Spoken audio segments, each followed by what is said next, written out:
दोस्तों आज के वीडियो में मैं आप लोगों के साथ में सितंबर के महीने में यानी कि इस महीने में सभी आउटडोर प्लांट्स के लिए एक ऐसी बूस्टर फर्टिलाइज़र को शेयर करूंगी जिसके इस्तेमाल से आपका बगीचा फल और फूलों से भर जाएगा।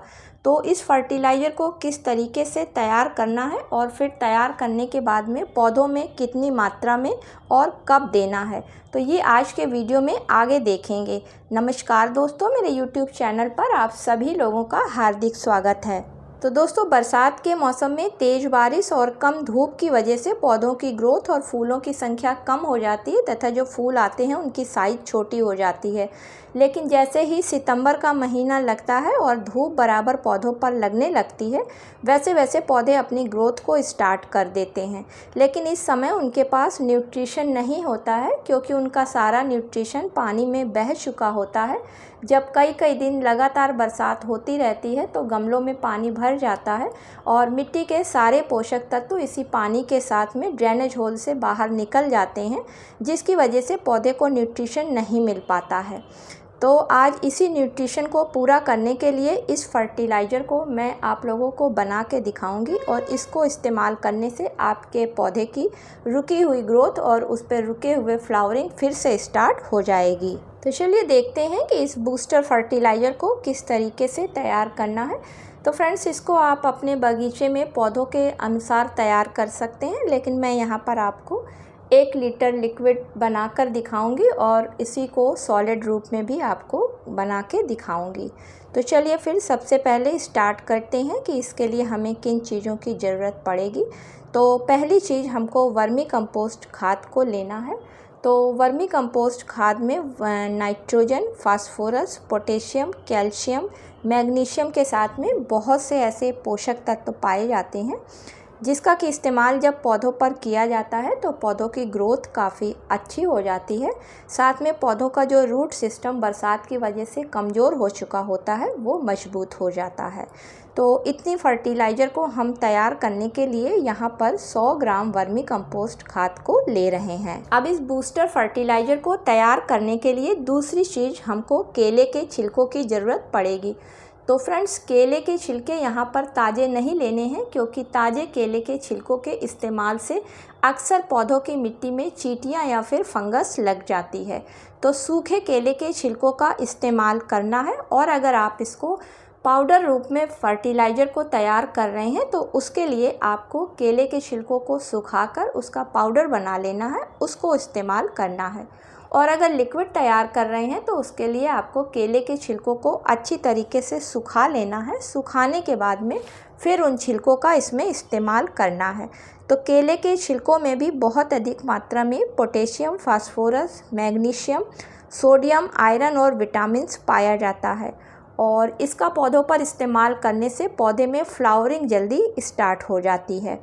तो इतनी मात्रा की फर्टिलाइज़र को तैयार करने के लिए अगर आप लिक्विड बना रहे हैं तो उसके लिए आपको 2 केले के सूखे छिलकों की ज़रूरत पड़ेगी और अगर आप इसकी ड्राई बना रहे हैं तो उसके लिए आपको 1 चम्मच केले के छिलके का पाउडर लेना होगा। अब इस फर्टिलाइज़र को तैयार करने के लिए तीसरी चीज़ आपको नीम खली का पाउडर या हल्दी पाउडर लेना है क्योंकि दोस्तों अक्सर बरसात के सीज़न में मिट्टी से सारे पोषक तत्व निकल जाते हैं और पौधे को सारी पोषक तत्व एक बार में नहीं मिल पाते हैं, जिसकी वजह से पौधे कमज़ोर होने लगते हैं और जब पौधे कमज़ोर होते हैं तो उनकी जड़ों में कई तरीके के कीड़े अटैक कर देते हैं या फिर जड़ों में कमज़ोरी की वजह से फंगस लगने लगती है ज़्यादा नमी की वजह से, तो पौधे ख़राब हो जाते हैं। तो ये दोनों ही चीज़ें पौधों को ख़राब होने से बचाएंगी क्योंकि इनमें एंटी फंगस, एंटी बैक्टीरियल और एंटी वायरल जैसे गुण पाए जाते हैं। तो अगर आप नीम खली के पाउडर का इस्तेमाल कर रहे हैं इस फर्टिलाइज़र को बनाने के लिए तो आपको 2 चाय के चम्मच लेना है और अगर नीम खली के पाउडर की जगह आप हल्दी पाउडर का इस्तेमाल करना चाहते हैं तो आपको 1 चाय का चम्मच लेना है। अब इसमें चौथी और आखिरी चीज़ एप्सम सॉल्ट का इस्तेमाल करना है। तो एप्सम सॉल्ट, जिसे कि मैग्नीशियम सल्फेट के नाम से सभी लोग जानते हैं और इसमें मैग्नीशियम तथा सल्फ़र भरपूर मात्रा में पाया जाता है और मैग्नीशियम और सल्फ़र दोनों का ही काम होता है कि मिट्टी से अधिक पोषक तत्वों को लेकर पौधे की जड़ों तक पहुंचाना। क्योंकि बरसात के सीज़न में मिट्टी से सारे पोषक तत्व तो निकल चुके होते हैं और जब हम फर्टिलाइज़र को डालते हैं तो पौधा उसको ले नहीं पाता है, क्योंकि मिट्टी में मैग्नीशियम और सल्फ़र की कमी हो जाती है। इसके अलावा मिट्टी का पीएच लेवल भी कम हो जाता है। तो एप्सम सॉल्ट के इस्तेमाल से पौधा काफ़ी हरा भरा, पौधे की ग्रोथ काफ़ी अच्छी हो जाती है। साथ में मिट्टी में किसी तरीके के इंसेक्ट वगैरह नहीं लगते हैं सल्फ़र की वजह से। साथ में पौधे पर फ्लावरिंग और फ्रूटिंग भी जल्दी होती है। तो इतनी फर्टिलाइज़र को तैयार करने के लिए 1 चम्मच एप्सम सॉल्ट का इस्तेमाल करना है। अब इन चारों चीज़ों को अच्छी तरीके से आपस में मिक्स कर लें और मिक्स करने के बाद में जो ये फर्टिलाइज़र आपकी बनकर तैयार हुई है, यही आपकी बूस्टर फर्टिलाइज़र बनके तैयार हुई है। अब आप बगीचे के सभी अपने फूल वाले पौधों के गमलों की मिट्टी की अच्छी तरीके से गुड़ाई कर लें और अगर गमला आपका 10 इंच का है तो उसमें 1 चम्मच इस फर्टिलाइज़र को, और अगर 12 इंच का आपका गमला है तो उसमें 2 चम्मच इस फर्टिलाइज़र को गमले की मिट्टी के किनारे चारों तरफ मिलाकर ऊपर से हल्की वाटरिंग कर दें। तो दोस्तों, सॉलिड फर्टिलाइज़र का असर पौधे पर धीरे धीरे होता है, लेकिन अगर उसी को लिक्विड रूप में दे दिया जाए तो पौधे पर इसका असर तुरंत दिखाई देने लगता है। तो लिक्विड बनाने के लिए और एक पौधे में देने के लिए आप आधा लीटर पानी लें, उसमें 1 चम्मच इस बूस्टर फर्टिलाइज़र को घोल बना लें और घोल बनाने के बाद में 3 से 4 घंटे के लिए छोड़ दें। 3 से 4 घंटे के बाद में बिना छाने हुए पौधे की मिट्टी की गुड़ाई कर लें और गुड़ाई करने के बाद में इसको मिट्टी में चारों तरफ धीरे धीरे करके डाल दें। तो आप देखेंगे कि आपके पौधे पर बहुत जल्दी इसका रिजल्ट आपको दिखाई देने लगेगा।